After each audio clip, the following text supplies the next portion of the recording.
Mother's Day can really suck. And it can also be one of the most beautiful celebrations that you can experience. So, which side of the line do you fall on?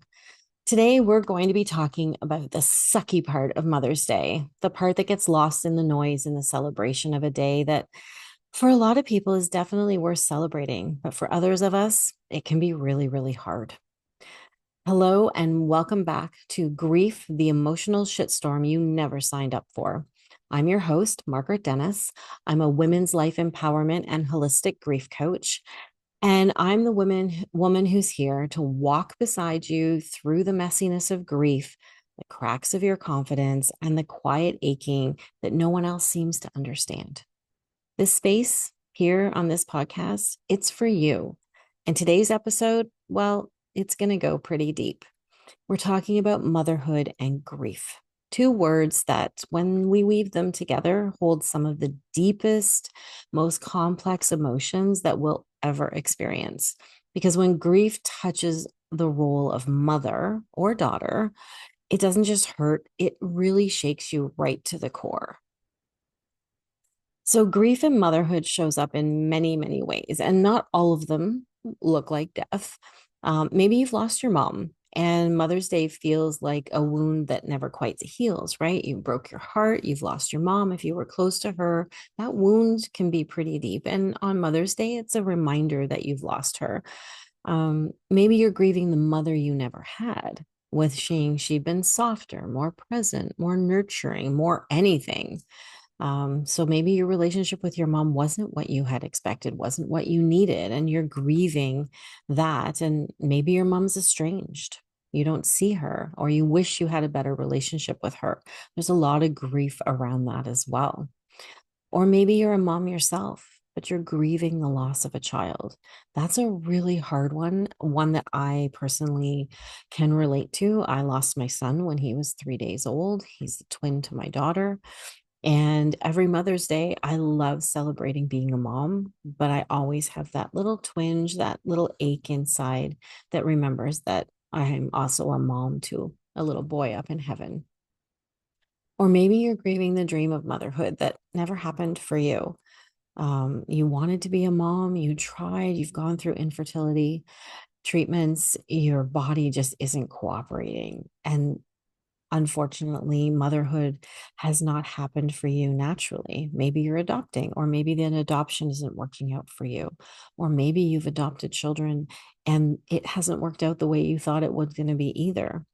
So maybe you're also in the thick of parenting right now. Maybe you've got toddlers or teenagers, Lord help us, teenagers, and you're grieving who you used to be before there's all the sleepless nights, the anxiety, the guilt, the weight of always being everything to everyone.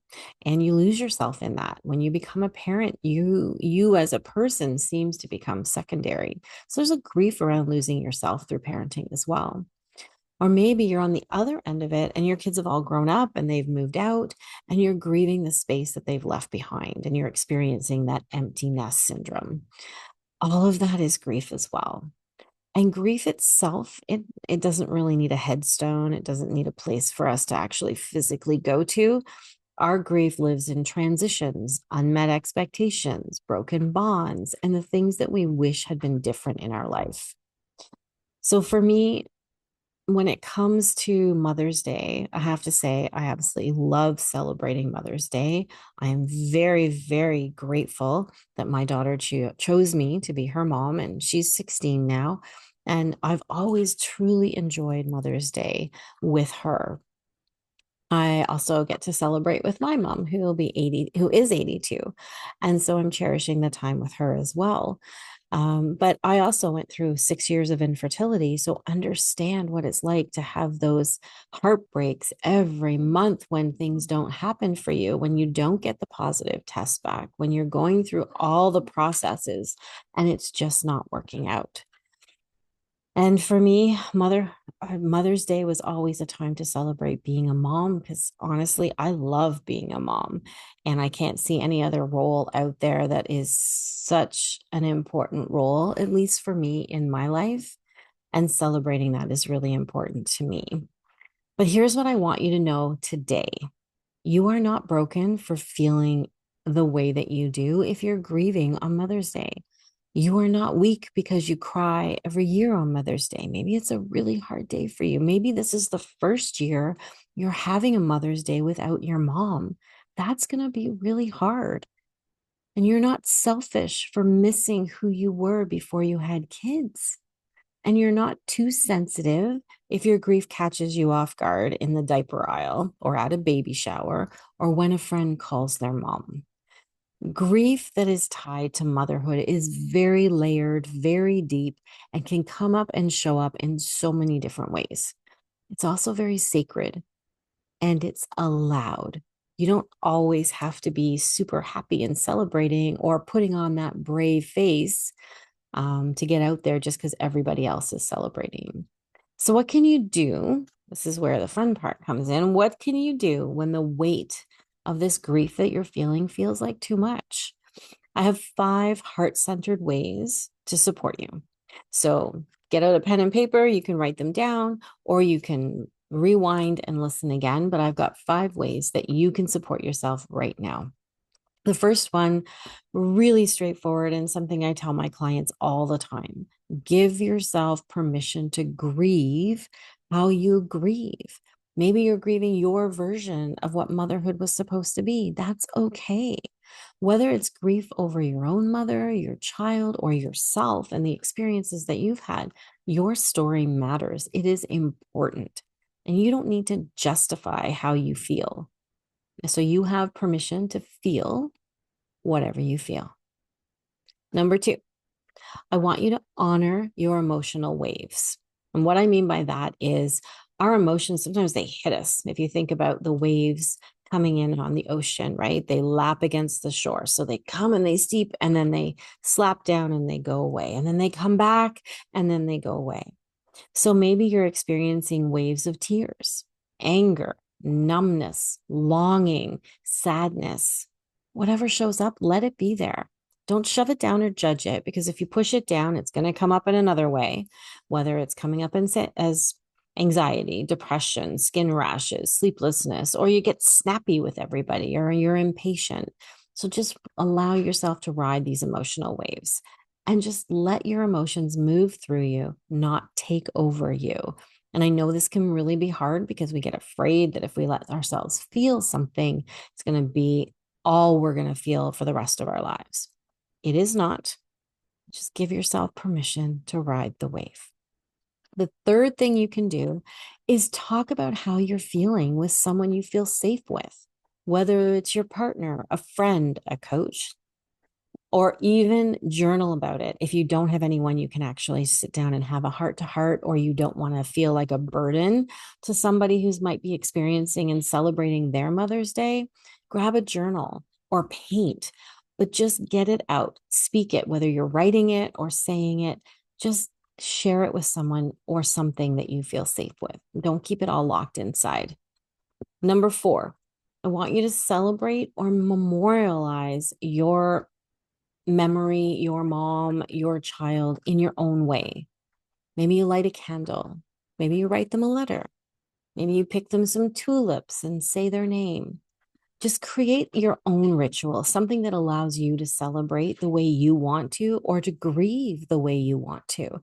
And you don't need Hallmark's permission in order to do this for yourself. And the 5th thing, number 5, is I have created a PDF handout for you. It's free, it's down below, and it's called Tender Truths, a reflection journal on grief and motherhood. So it's full of journal prompts and heartfelt words, and it's a space for you to just be with what you're carrying. And you can find the link below down in the description. And hopefully that'll give you some space to explore a little deeper about how you're feeling and give yourself some time to just sit with where you're at because you're not alone in this. We feel very much alone. I know when we're grieving, grief can feel very, very lonely. And especially if we're surrounded by friends and other family who seem to be celebrating. But you're not alone.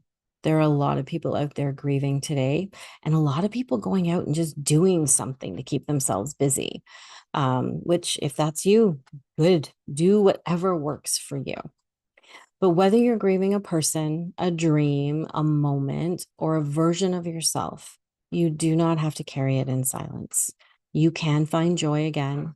You can create space for healing, and you can move forward without forgetting. I think a lot of us are afraid that if we move forward, we're going to forget the person that we've lost. But I'll tell you, you don't. They are ingrained in your heart, and you will not forget them. And no, you don't have to have it all figured out at first on how to grieve and how to move forward. You just need to take the next small, gentle step. And hopefully, the PDF down below will help you with that. So here's what I'd like for you to do. Head to the link in the show description down below and download your free copy of Tender Truths, a reflection journal on grief and motherhood. It's a gift from my heart to yours. And if today's episode felt like a hug that you didn't know that you needed, share it, tag a friend, leave a review. Let's make sure no woman walks through grief feeling like she has to do it all on her own. Because here's the truth. Grief may shake us, and it can shake us to the core, but it does not get to define us. So until next time, with so much love for all of you, my name is Margaret, and in this shitstorm, you are not navigating it alone anymore.